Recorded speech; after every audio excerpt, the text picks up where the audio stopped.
स्वागत है मित्रों हमारे चैनल दलित चेतना और दलित महिला कहानीकार में। पुस्तक की लेखिका हैं डॉक्टर सरोजनी वेडंगी। चलिए पुस्तक का आनंद लेते हैं। बल्कि हम में एक हीन भावना उत्पन्न हो जाती है। इसी दौरान लेखिका को कामटी के कॉलेज में हिंदी की प्राध्यापिका का पद मिला। नई संस्था से जुड़कर वे बहुत खुश हुईं। वहाँ का वातावरण बहुत सुखद था। वहाँ सभी उन्हें सुशीला मैडम कहते थे। छात्र छात्राएं मिस मैम आदि कहकर पुकारती थीं। सहयोगी प्राध्यापक उन्हें सम्मान युक्त दृष्टि से देखते थे। प्राचार्य डॉक्टर नागराजन जी लेखिका के व्यवहार, व्यक्तित्व और अध्ययन से संतुष्ट थे। एक बार मिस भ्रष्टाचार मुझसे कहा, विश्वास ही नहीं हुआ। मुझे नागराजन सर ने बताया, मैं तो विश्वास नहीं कर पाई। मुझे अब भी विश्वास नहीं होता। पहले तो लेखिका की समझ में कुछ भी नहीं आया, पर बाद में वे जान गईं कि मिस भट्टाचार्य उनकी जाति के विषय में बात कर रही हैं। इसी तरह किसी न किसी परिस्थिति में उनकी जाति के संबंध में प्राध्यापकों की बातें उन्हें दुख पहुंचाती थीं। दिखावे के लिए वे सभी लेखिका से घुल मिलकर बातें करती, उनके साथ बैठकर खाती, लेकिन कहीं ना कहीं उन्हें वे चोट अवश्य पहुंचाती। इस प्रकार लेखिका को अपने सहयोगियों की मनसा समझ में नहीं आती। एक बार उनकी सफाई कर्मचारी मैना बाई कैंटीन में चाय पीने के लिए उनके साथ बैठ गई।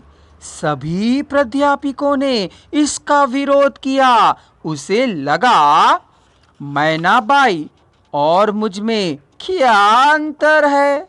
वह सफाई का काम करती है, तब क्या वह इंसान नहीं है? उसे प्राध्यापिकाओं के समक्ष गिड़गिड़ाते देखकर लेखिका को बहुत दुख होता है। लेकिन अन्य प्राध्यापिकाएं बात को संभाल देती थीं। मगर तब मेरे पर इन सब की किसी भी बात का कोई असर नहीं हो रहा था। मैं बस यह सोच रही थी कि मैना बाई और मैं एक हैं और यही सच है। एक बार उनके पति के मित्र ने उनके साथ मिलकर हाउसिंग बोर्ड में फ्लैट खरीदने की बात कही, लेकिन उन्होंने दलित के साथ साथ पड़ोस में रहने के विचार से उन्हें छलते रहे और फ्लैट बिक गया। इस प्रकार सवर्ण दलितों के मनोभावों को ठेस पहुंचाने से कभी नहीं चूकते। सीलिया आत्मविश्वास के कोख से जन्मी 12 साल की लड़की। प्रस्तुत कहानी सीलिया सुशीला टागभोरे की एक आत्मविश्वासपूर्ण कहानी है। इस कहानी की कथा वस्तु लेखिका ने एक आत्मविश्वासी माँ और बेटी के माध्यम से बुना है। लेखिका ने प्रस्तुत कहानी में एक दलित माँ की आत्मविश्वास को बड़े ही सुंदर ढंग से चित्रित किया है। सीलिया में माँ ने हिंदी अखबार नई दुनिया में छपे विज्ञापन शूद्र वधू की वधू चाहिए, शूद्र वर्ण के लिए वधू चाहिए को देखकर आश्चर्यचकित होती है।